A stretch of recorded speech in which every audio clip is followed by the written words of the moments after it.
We've been going down this road. I told you that we were going to change at the beginning of the year, and we did. And then I told you what we were doing. We were restoring history, we were restoring honor, restoring our faith. And one thing that I learned from Alveda King was Martin Luther King's belief in the American people. He trusted you. He trusted you. He knew that if you put two things side by side, you'd spot the truth. I mean, he put them side by side.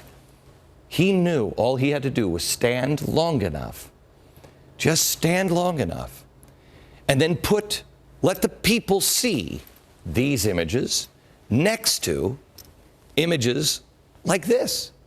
And eventually, America would say, no, we're not like that. We're more like this. That's what happened. And that is what's happening now because of the way you were on August 28th. I shouldn't say that. You've always been that way. We just made sure everybody saw it. I made sure we had 8 cameras all around that mall, capturing every bit of it. Now, here's what they said would happen, and then the tape of what did happen, because I want you to make a choice. Just like Martin Luther King said, just look at the two pictures side by side, and you make a choice. Not which one is right, but which one is more like you. Let's start now with the comments that you may have been hearing about the Restoring Honor event. Here is Ben Jealous. He's the president of the NAACP, who has said this. I have a feeling that if somebody stood up and read Dr. King's speech to that crowd, they would not get applause. And it's disturbing that he felt compelled to do something that Dr. King never had to do, which was to tell his followers to leave their signs and their guns at home. No, Dr. King just told everyone not to be violent. He made everybody sign those pledges. He told everybody to pray all the time. So, yeah, Dr. Martin Luther King did a lot of things, and we're doing the same things that Dr. Martin Luther King did because he knew what he was doing.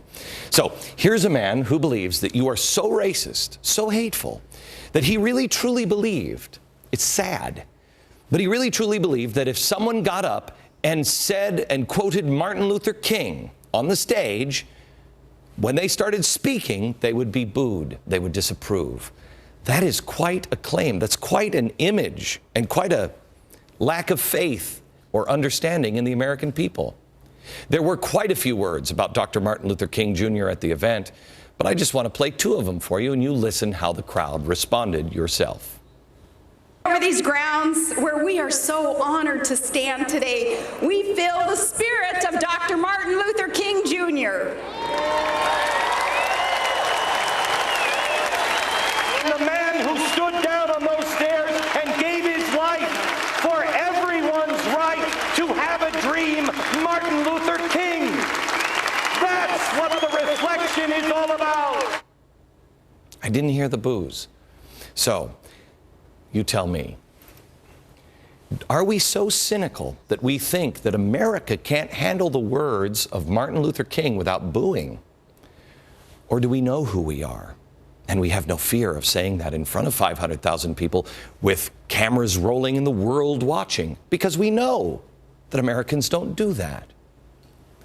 Now, NPR said the fear was that the crowd would be a pit of hatred. Okay, I want to show you something here. Pit of hatred. Do you really believe that that's who we are? Let me show you the closing prayer. This is the only time the president was mentioned the entire day. He mentioned the president and the Congress in the closing prayer. Now, you would think, if it was a pit of hatred, that mentioning those names, mentioning Congress and the president, well, with a racist audience, you'd get catcalls. Listen to the catcalls and the boos and, of course, the hatred. God bless this nation. We thank you for our president. We thank you for our Congress. We thank you for our land. But God, we thank you that you rule in the hearts of these people, and all things work together for good to them that love God and are called according to his purpose, on 8 and 28 of the book of Romans, and on this glorious day. Okay, help me out here, because I didn't hear the catcalls. Pit of hatred. Do you really believe that 500,000 Americans could come to the mall and it would be a pit of hatred? Or do you have no fear in mentioning the president in a non-political way in a prayer and know that people will not boo or catcall? Now here's Howard Dean speaking on MSNBC about the Restoring Honor event. Here he is. I think this guy's basically a hate monger. What I see is these folks are kind of, and I don't mean this in a mean kind of way, but they're a little like lost souls in the sense that they really do, they're at sea. The country's changed a lot. They're in the middle of a horrible economic downturn, which has probably affected a lot of them personally. So they follow this guy who is like Father Coughlin from the 1930s. Hold on a second, racist, Howard. he's a hate monger. Okay, so I'm a racist and a hate monger. And you're just a lost little puppy dog. You're a lost hate-mongering soul. Is that true? Or are you more like the people at the rally?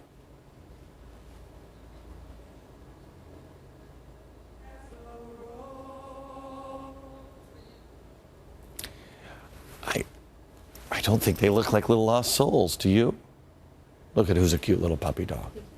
Now, Christopher Hitchens surveyed the crowd and the message of the event, and he titled his article, White Fright.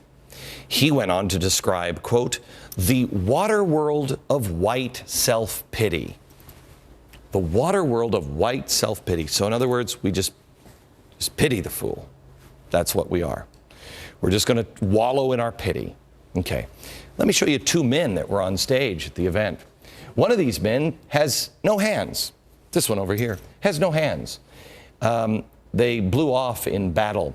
You know what he did? He came home and he's now teaching, and I'm not kidding, hand-to-hand combat. Doesn't sound like pity.